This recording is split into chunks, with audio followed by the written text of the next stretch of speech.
Vamos a ver. Buenas tardes, vean, desde la clase anterior empezamos a explicar el tema del patrimonio, a ver, generalidades del patrimonio.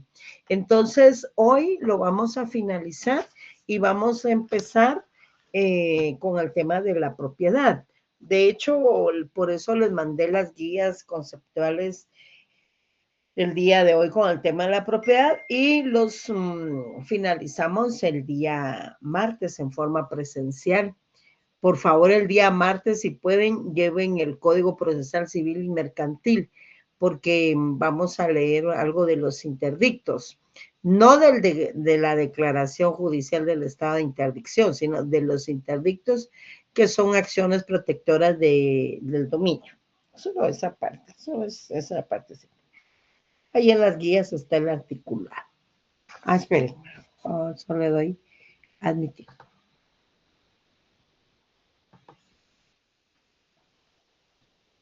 Estamos.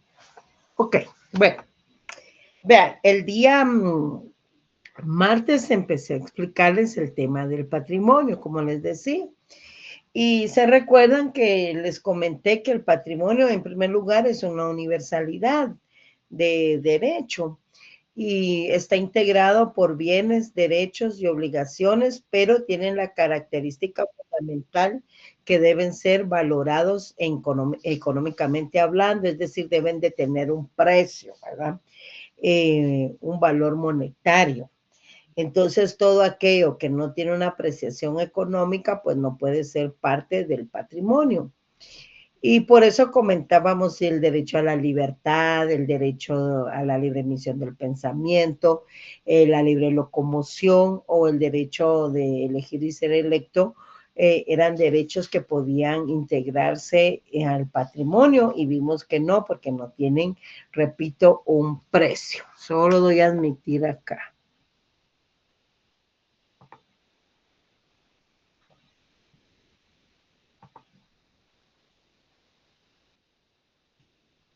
Permítanme, vamos a ver.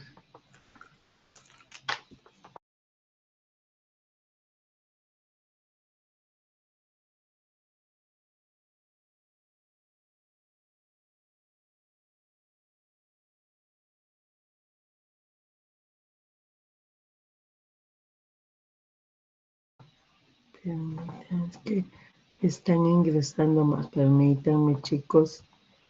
Aquí está. Ahí está. Sí, creo que ahí estamos. ¿Ya? Creo que ahí está. Ya no voy a permitir mejor porque si no nos interrumpe, ¿verdad? Bueno.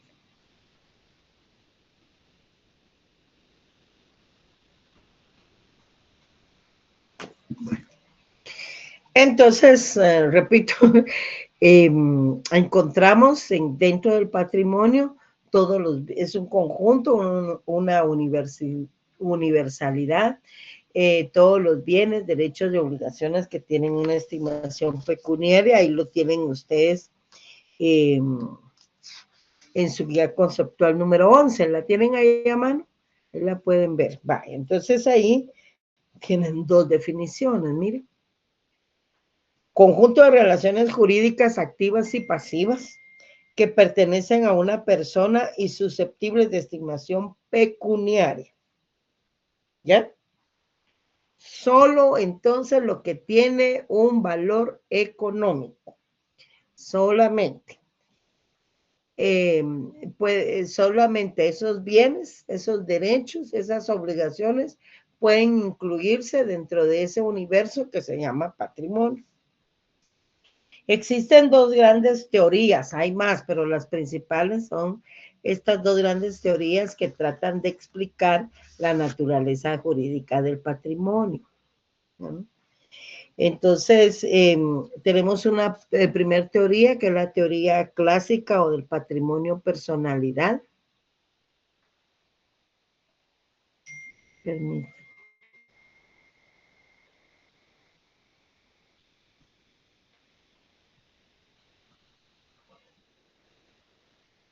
¿Ya? Entonces tenemos esas dos teorías, repito, miren, pues voy a dar a admitir, ay, si no es una cosa, eso Ventajas y desventajas, ¿verdad? Ahí estamos, ahí estamos.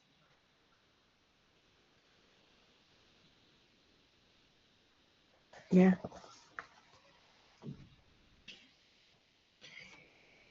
Tenemos dos grandes teorías que tratan de explicar el tema de la naturaleza jurídica del patrimonio. De hecho, ahí tienen una teoría clásica o del patrimonio personalidad. Esta tiene la idea de que el patrimonio se deduce de la personalidad, fíjense. Y la personalidad, no olvidemos que es esa investidura jurídica, ¿verdad?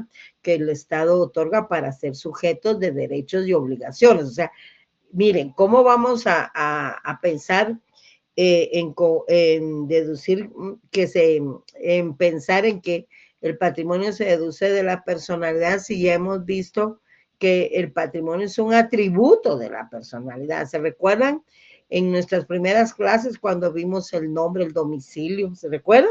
La capacidad, la nacionalidad, el estado civil y el patrimonio. Y según ellos, pues es una prolongación de la personalidad y la potestad jurídica de que esté investigada una persona como tal. Es criticada precisamente porque confunde el patrimonio con la capacidad de goce y sostienen ellos que el patrimonio es indivisible e inalienable. Y ya hemos visto que el patrimonio sí puede dividirse. De hecho, en la clase anterior platicamos un poquito de patrimonios que habíamos visto en Civil 1, ¿verdad? Como el patrimonio familiar, el patrimonio conyugal, el patrimonio que existe en cada uno de los regímenes económicos del matrimonio. Por fortuna, pues es una teoría que ya no es aceptada. Luego tenemos una teoría moderna o del patrimonio afectación. Esta teoría sostiene que el patrimonio puede dividirse y puede transmitirse, lo cual es cierto, ¿verdad? Porque vamos a ver que el patrimonio se puede dividir en forma proporcional o alícuota y que se puede transmitir definitivamente, ¿verdad? Ahí tenemos todas las formas en que se transmite la propiedad y también las formas en que se transmite la propiedad porque lo puede ceder, grabar, vender, etcétera. Entonces, existen tantos patrimonios como fines jurídicos en una persona. El patrimonio está destinado a la realización de un fin jurídico o económico. Hay alguien aquí que quiere entrar.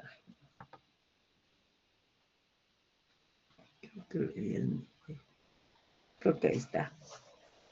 No sé, salió, no sé. Bueno. El patrimonio ya hemos platicado también que se integra por dos elementos, un elemento activo y un elemento pasivo. En el elemento activo, pues vamos a encontrar o vamos a integrar todos los bienes y derechos. Y en el pasivo, todas las cargas o las deudas, ¿verdad? Siempre y cuando tanto esos bienes, derechos, cargas y deudas, repito, sean apreciables en dinero. Entonces, tanto en su activo como en su pasivo, ¿verdad? Ahora bien, tanto el activo como el pasivo están integrados a su vez por derechos reales y derechos personales. Los derechos reales son los que vimos en la clase pasada, en donde vimos que por medio de los derechos reales se ejercen poderes jurídicos directos e inmediatos sobre las cosas y que son oponibles contra todo el mundo, ¿verdad? Ya sea porque se va a utilizar en forma total o en forma parcial un bien. Y en los derechos personales, pues también ya tenemos claros que en esos derechos personales o de crédito, pues es la facultad que una persona llamada acreedor o sujeto activo tiene para exigir de otra persona llamada deudor o sujeto pasivo la entrega de una cosa o la ejecución de un hecho positivo o negativo llamado obligación. Luego, pues ya tenemos la indivisibilidad del patrimonio. Vean, no debemos de olvidar que el patrimonio es una universalidad de bienes y obligaciones. Ya vimos entonces que está integrado por un activo y un pasivo, ¿verdad? Entonces, ¿qué sucede? Si ustedes separan, es un universo, y ustedes separan el activo del pasivo, ya no va a ser patrimonio, porque en su forma conjunta está integrada. Por eso nos indica esa explicación la basamos en lo que nos indica este parrafito que tenemos ahí de la indivisibilidad del patrimonio. ¿Vean? El patrimonio, por ser una universalidad, ¿vean?, de bienes y obligaciones, en los cuales se incluyen los derechos reales y los derechos personales, pongan atención, no pueden ser objeto de división en parte determinada. Repito, no pueden dividir el activo para allá y el pasivo para allá porque deja de conformar ese universo y dejaría, por lo tanto, de ser patrimonio. Pero ¿cuál sí permite? Permite dividirse únicamente en parte alícuota o proporcional. Ustedes de su patrimonio pues tienen un 100%, es un universo, una universalidad. Y de eso ustedes pueden calcular bien si el 50% lo tienen de pasivo, de cargas y deudas, y si tienen un 50% de activo, de solo bienes, derechos, ¿verdad? En esa forma sí pueden dividir el patrimonio. Ahora, de forma dividir el universo, o sea, en sus elementos, ahí sí no permite. ¿Por qué? Porque es una universalidad, no olvidemos, de bienes y obligaciones, ¿verdad? Entonces no pueden ser objeto de división en parte determinada, pero sí en parte alícuota o proporcional, como les he indicado. La subrogación real. Fíjense que la subrogación real se refiere a la sustitución de unos bienes por otros, pero no tan así, en un determinado patrimonio. Es decir, si ustedes pueden, bueno, se sustituye un bien por otro y se integra al patrimonio, pero por ser un bien nuevo no significa que vayan a existir derechos y obligaciones diferentes. Ese nuevo bien que se integra al patrimonio, pues viene a ocupar exactamente el mismo lugar del bien que tenía. Por eso veamos ahí que la sustitución de unos bienes por otros en un determinado patrimonio, de tal forma que, bien por disposición de la ley o bien por la voluntad de las partes, el nuevo bien, ¿ven?, objeto venga a ocupar el mismo lugar que el antiguo tenía desde el punto de vista de su régimen jurídico. Bueno, ahí es donde tienen que prestar atención. No por ser un bien nuevo va a gozar de derechos diferentes o no poder cumplir con las obligaciones.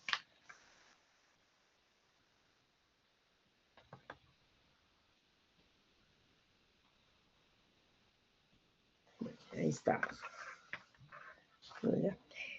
Ahora bien, ¿cuáles son las principales características entonces del patrimonio? Pues en primer lugar, solo las personas pueden tener patrimonio, por lo tanto, no hay patrimonio sin persona, ¿verdad? En segundo lugar, está integrado por dos elementos, un activo y un pasivo. En tercer lugar, no olvidemos que constituye una universalidad jurídica o de derecho, integrado precisamente por ese elemento activo y ese elemento pasivo, y que comprende tanto a los bienes presentes como a los bienes futuros, ¿verdad? Ahí está la subrogación real.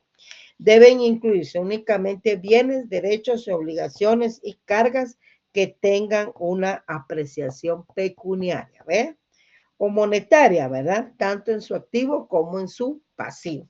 Entonces, repito, todos aquellos bienes, derechos, obligaciones, cargas que no tengan ese elemento económico no pueden ser parte del patrimonio de una persona. ¿Tenemos claro ahí, compañeros? ¿Están en clase, muchachos? Sí, bueno, licenciada. Bueno, menos mal que sí están en clase.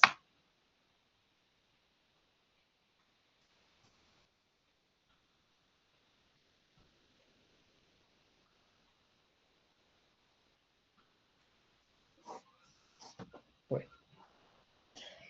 Les mandé las guías conceptuales que se relacionan a la propiedad. ¿Las tienen ahí? Porque entonces ya vamos a entrar a estudiar el derecho real de propiedad. Ya es un derecho, ya entramos específicamente a estudiar los derechos reales. Miren, El derecho real de propiedad es un derecho que doctrinariamente se le llama como el derecho real perfecto. ¿Por qué? Porque a través de este derecho, pues ejercemos el dominio de una cosa, disponemos de los bienes y disfrutamos de lo que el bien produce, ¿ya? Porque los bienes producen o frutos naturales o frutos civiles y gozamos entonces de y gozamos, perdón, de ese aprovechamiento, ya sea en forma parcial o en forma total. El artículo 464 nos indica que debemos de entender por propiedad, pero también la propiedad no es hacer lo que a mí se me dé la gana con lo que tengo si yo soy el dueño. Fíjense que también hay limitaciones, hay obligaciones y hay prohibiciones. De hecho, nosotros vamos a estudiar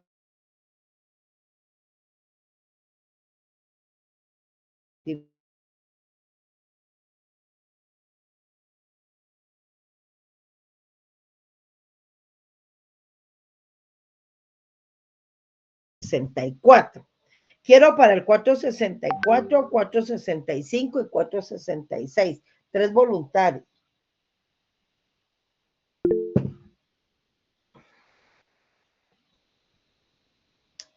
Eric Peña, 464. ¿Quién más? Karen el 465 y Jennifer el 466. Pongamos atención, por favor. No sé si le dirán. Artículo. Ya dale. Artículo 464. Contenido del derecho de propiedad. La propiedad es el derecho de gozar y disponer de los bienes dentro de los límites y con la observancia de las obligaciones que establecen las leyes. Okay. Vean ahí. Es bueno que tengamos todo nuestro código a mano. Fíjense, gracias, Ed. Fíjense bien. Estamos en el título 2 de la propiedad, capítulo 1, disposiciones generales. Contenido del derecho de propiedad. Vayan subrayando. Ahí a la par de propiedad pueden ustedes colocarle una anotación que diga derecho real de goce y disposición. Ahí se recuerdan que así está clasificado el derecho de propiedad. ¿Qué nos indica? Que el derecho de propiedad es el derecho de gozar y disponer de los bienes. ¿Eh? Gozar y disponer de los bienes, facultades del dominio. Pero, subrayen ahí, dentro de los límites, fíjense, o sea, ya hay limitaciones y con la observancia de las obligaciones. Entonces, ya nos están hablando de limitaciones y también de obligaciones que establecen las leyes. O sea, puedo gozar, puedo disponer libremente de mis bienes, pero no olvidemos que hay limitaciones, hay prohibiciones, hay obligaciones y que posteriormente eso lo vamos a ver para que vean que nuestra legislación indistintamente así las regula. Obligaciones, limitaciones y prohibiciones. Ok. Leamos el 465. Veamos qué sucede cuando hay ese abuso de ese derecho de propiedad. Artículo 465. Abuso del derecho. El propietario en ejercicio de su derecho no puede realizar actos que causen perjuicio a otras personas, y especialmente en sus trabajos de explotación industrial. Está obligado a abastecerse de todo exceso lesivo a la propiedad del vecino. Miren, vean eso. No puede realizar actos que causen perjuicio a otras personas, especialmente en sus trabajos de explotación industrial. Está obligado, vean, a abstenerse de todo exceso lesivo a la propiedad del vecino. Veamos el 466, porque hay que indemnizar daños y perjuicios. Vean eso, por favor. 466. Derecho del perjudicado. El que sufre o está amenazado con un daño porque otros exceda o abusan el ejercicio de su derecho de propiedad puede exigir que se restituya al estado anterior o que se adopten las medidas del caso, sin perjuicio de la indemnización por el daño sufrido. Entonces, ¿cuál es la obligación? Si se siente amenazado porque está sufriendo un daño o hay amenaza de ese daño, entonces miren, porque el propietario se está excediendo o abusando de su derecho de propiedad, vean que puede exigir, dice, que se le restituya el estado anterior o que se adopten las medidas del caso sin perjuicio, vean, de la indemnización por el daño causado. Hay que indemnizar, compañeros, si se causaron daños. Vean entonces cómo se va restringiendo ese derecho de propiedad. ¿Por qué? Porque hay limitaciones, ¿verdad? Y especialmente por beneficio social, que vamos a ver la función social de la propiedad, y también por respetar el vecino. En cuanto a las teorías que justifican la existencia de la propiedad, tenemos 4 grandes teorías, no solo existen estas, ¿verdad? Pero está la teoría de la ocupación, la del trabajo, la de la ley y las modernas. Tienen ahí la función social del derecho de propiedad. Voy a querer 2 voluntarios para que lean el artículo 39 y 40, pero posteriormente, mientras solo los voy a asignar. 39 y 40 de la Constitución. Eric, 39. ¿Quién más? Karen, el 40. Constitucional, pero no ahorita, yo les voy a decir, bueno, mientras buscan su constitución. Hay alguien aquí que quiere entrar. 2 son. Creo que entrar. No. No sé, como que se cae el internet, fíjense, porque entran y salen, disminuye el número de personas. Ahorita como que se salieron 2.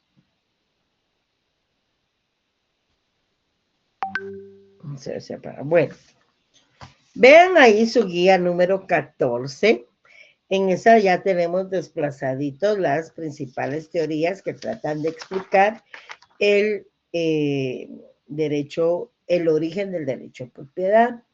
Ahí tenemos la primera teoría de la ocupación. Vean ahí, porque para eso tienen su guía. ¿Ya? ¿La tienen a mano? Sí, licenciado. Bueno, ok, vean ahí. A través de esta teoría, lo que se está explicando es el origen de la propiedad, porque ellos sostienen, a través de esta teoría de la ocupación, que la propiedad se originó por apropiarse de bienes que no tenían dueño. Y es que vean, este tema de la ocupación se encuentra todavía regulado en nuestro Código Civil. Es una forma de adquirir el dominio, pero de bienes muebles, y no todos los bienes muebles. Y hay prohibición de adquirir por ocupación los bienes inmuebles, ¿verdad? Entonces, así dice que el hombre primitivo, es la apropiación que hizo el hombre primitivo de las cosas que no eran de nadie, o sea, de las cosas que no tenían dueño, y de ahí se origina el derecho de propiedad. Luego tenemos una teoría del trabajo. Esta fundamentalmente indica que el derecho de propiedad es producto del trabajo del hombre. Pero también hemos visto que tu patrimonio puede crecer si te donan algo, por ejemplo, ya sea en donación entre vivos o por donación por causa de muerte o por la herencia misma, ¿verdad? Luego tenemos la teoría de la ley. Ellos indican que el origen de la propiedad se encuentra en la ley nada más, ¿verdad? Y que depende únicamente de la voluntad del legislador. Y hay teorías modernas que tienen varios principios. Allá ahorita ya vamos a leer el 39 y 40 constitucional. Estos sostienen que la personalidad humana es el fundamento de la propiedad. Otros justifican a la propiedad en la utilidad o servicio que brindan a la sociedad. Función social, ¿verdad? Fundamenta la propiedad en la manifestación humana, familiar y social, y también se basan en el principio de la colectividad y hacen que la intervención del Estado pues sea en sentido igualitario. Veamos la función social de la propiedad. Ya asigné la lectura de los artículos 39 y 40 constitucional, por favor. Muy bien. Artículo 39. Propiedad privada. Se garantiza la propiedad privada como un derecho inherente a la persona humana. Toda persona puede disponer libremente de sus bienes de acuerdo con la ley. El Estado garantiza el ejercicio de este derecho y deberá crear las condiciones que faciliten al propietario el uso y disfrute de sus bienes, de manera que se alcance el progreso individual y el desarrollo nacional en beneficio de los guatemaltecos. Muy bien, muy bien. Bueno, en beneficio de los guatemaltecos y se garantiza la propiedad privada, ¿verdad? O sea, la que pertenecen a los particulares. El siguiente artículo, por favor, compañero, el 40. Artículo 40. Expropiación. En casos concretos, la propiedad privada podrá ser expropiada por razones de utilidad colectiva, beneficio social o interés público debidamente comprobadas. La expropiación deberá sujetarse a los procedimientos señalados por la ley y el bien efectuado se justipreciará por expertos tomado como base su valor actual. La indemnización deberá ser previa y en moneda efectiva de curso legal, a menos que con el interesado se convenga en otra forma de compensación. Solo en caso de guerra, calamidad pública o grave perturbación de la paz puede ocuparse o intervenirse la propiedad o expropiarse sin previa indemnización, pero esta deberá hacerse inmediatamente después de que haya cesado la emergencia. La ley establecerá las normas a seguirse con la propiedad enemiga. La forma de pago de las indemnizaciones por expropiación de tierras ociosas será fijado por la ley. En ningún caso el término para hacerse efectivo dicho pago podrá excederse de 10 años. Muchísimas gracias. Bueno, está la protección a la propiedad privada. Ahí vean que es una protección constitucional, pero también la expropiación, miren, y solo en casos de utilidad colectiva, beneficio social. Y la ley específica, pues la ley precisamente, la ley de expropiación. ¿Van entendiendo, chicos? ¿Sí? Sí, licenciada. Ok. Pasamos entonces a las facultades que integran el dominio. Existen dos grandes facultades. Recuerden que cuando hablamos de la propiedad hablamos de gozar y disponer, ¿verdad? Gozar de los frutos y disponer del bien, disfrutar de todo lo que produce un bien. Bueno, pero tenemos esa libre disposición única y exclusivamente cuando los bienes son propios, ¿verdad? No podemos disponer de bienes ajenos, ¿no? No, ahí no ejercemos la propiedad. Sin embargo, hay figuras como el fiador en donde él como un tercero se puede responsabilizar del incumplimiento de alguna obligación, pero ese es el fiador, ese es otro tema, pero en derechos reales no. Repito, solo puedes disponer y gravar tus bienes, tu propiedad, tu dominio, ¿ya? Entonces, las facultades de disposición, a su vez, se clasifican en facultades de disposición en sentido estricto, o sea, strictus sensu, y también en la facultad de gravar. ¿Cuáles son esas facultades strictus sensu o sentido estricto? Pues el propietario tiene la facultad libre de enajenar sus bienes sobre los que ejerce su derecho. Es decir, lo puede vender, lo puede ceder, lo puede donar, porque él tiene la propiedad de los bienes. Pero también lo puede gravar, ¿verdad? Esa es su facultad, lo puede gravar. ¿Por qué? porque a través del gravamen que se imponga un bien, y si el bien es inmueble, llámese hipoteca, y si el bien es mueble, llámese garantía mobiliaria. Entonces, puede servir para garantizar el cumplimiento de una obligación. ¿Quiénes pueden gravar? Únicamente los que tienen la propiedad de sus bienes. Además de ello, ya encontramos las facultades de uso y aprovechamiento. ¿Por qué? Porque tenemos frutos naturales y frutos civiles que se aprovechan del uso al usar total o parcialmente los bienes. Perdón. ¿Alguien quiere leer el artículo 471, por favor?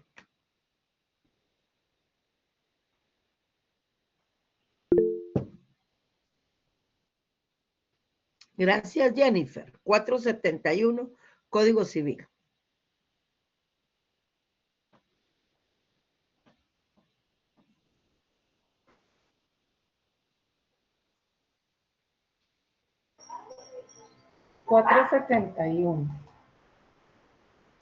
Frutos de los bienes. El propietario de un bien tiene derecho a sus frutos y a cuanto se incorpora por accesión, de conformidad con lo dispuesto en el capítulo respectivo de este código.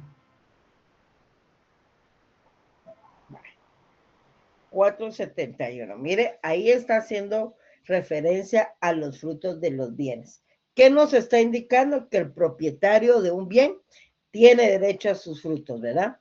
Ya sea porque se le incorpore por accesión, que lo vamos a ver después, o también por lo que produzca. Ya lo vamos a ir viendo.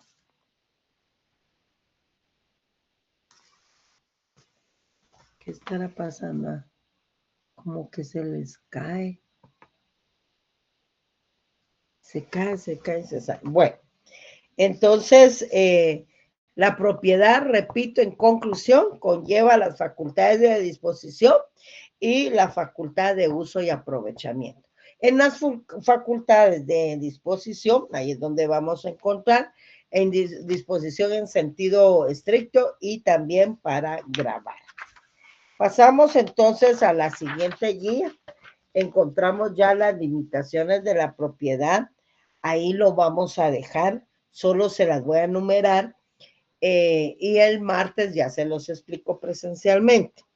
Vean, estas están reguladas a partir del artículo 473. Vean ahí su código. 473. El capítulo, miren cómo se llama ese capítulo, de las limitaciones de la propiedad.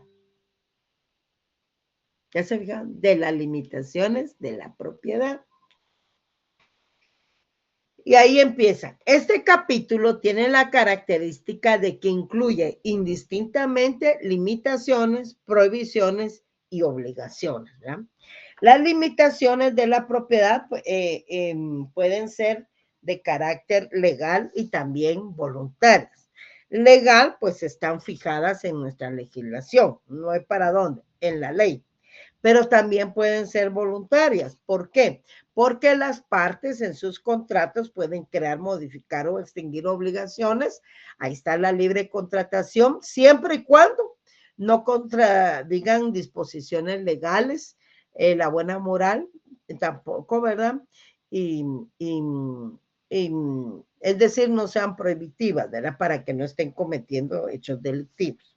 Entonces no deben contradecir las leyes, el orden público y lo moral, para que sean considerados como tal. Leamos solo los epígrafes de los artículos que regulan las limitaciones de la propiedad. El día martes ya se los explico, ¿de acuerdo? Y ahí tenemos, en primer lugar, el 473, estamos ahí en el capítulo segundo, encontramos que la propiedad del predio se extiende al subsuelo y sobresuelo hasta donde sea útil al propietario, ¿verdad? Salvo la disposición de leyes especiales. Recuerden que pueden construir un subsótano, pueden construir su terraza, pero tienen que cumplir con todos los requisitos legales. Precisamente por eso es que se tramita una licencia para construcción, porque ahí tienen que presentar también sus planos y todo lo que van a hacer. Hay prohibición de hacer excavaciones que dañen al vecino. Ya vimos en el 464, 65 y 66. Hay obligación de practicar o realizar el deslinde y amojonamiento de sus bienes. Hay obligación de cerrar el fondo. Hay construcciones prohibidas cerca de edificios públicos. Y hay también limitación en cuanto a las servidumbres que se van a establecer. También hay construcciones no permitidas. Miren ese artículo 470. Solo le voy a dar una leidita así rapidito, miren. Nadie puede construir a menos de 2 metros de distancia una pared, de una pared ajena o medianera, aljibes, pozos, cloacas, letrinas, acueductos, hornos, fraguas, chimeneas, establos, ni depósitos de agua ni de materias corrosivas, sin construir las obras de resguardo necesarias y con sujeción a cuantas condiciones se prevengan en los reglamentos de policía. Ahí no está haciendo referencia a Policía Nacional Civil, sino que a policía como seguridad y de sanidad, de seguridad y de sanidad. Dentro del poblado se prohíbe depositar materiales inflamables o explosivas, salvo que lo establezcan reglamentos especiales, e instalar máquinas y fábricas para trabajos industriales que sean peligrosos, nocivos y molestos. Hay prohibición en el 480 de actos que dañen pared medianera, ¿verdad? La medianería es una forma especial de propiedad, que lo vamos a ver después. Hay en el 481 siembra de árboles cerca de la heredad ajena. Y en el 482 hay derecho de exigir que se arranquen los árboles si están ocasionando algún daño. En el 483 está regulado el tema de las ramas que se caen sobre propiedad vecina. Y en el 484, para eso vamos a necesitar los artículos del Código Procesal Civil y Mercantil, que es básicamente del 249 al 268. Ahí lo tienen en la guía número 17 en las acciones protectoras del dominio. Don Luis nos va a tragar con su bostezo. Y en el 484 tenemos la obra peligrosa, repito con esto, porque se puede solicitar que el obligado, se puede solicitar al propietario de un bien que está ocasionando daño, pues la demolición de la obra. Ahí lo vamos a ver. Lo mismo sucede cuando hay un árbol que amenace con caerse. Vean, entonces tienen tarea de leer del 473 al 484 del Código Civil. Y por favor, estos artículos del 249 al 268, el Código Procesal Civil y Mercantil, es bien importante que lo lean porque ahí encontramos los interdictos como medio para proteger el dominio o la propiedad. Dominio es igual a decir propiedad. Pero no quiero que lo veamos en clase porque no quiero que me lo vayan a confundir con la declaración del estado de interdicción. ¿Oyen? Esta es una cuestión diferente y no se llama allá interdicto, ¿verdad?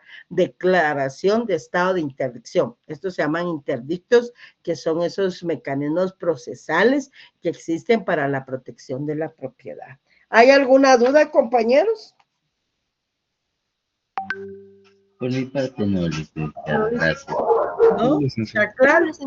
Bueno, entonces terminamos el tema de propiedad en clase presencial y nos vemos el día martes, ¿de acuerdo? Muchas gracias, que tengan una feliz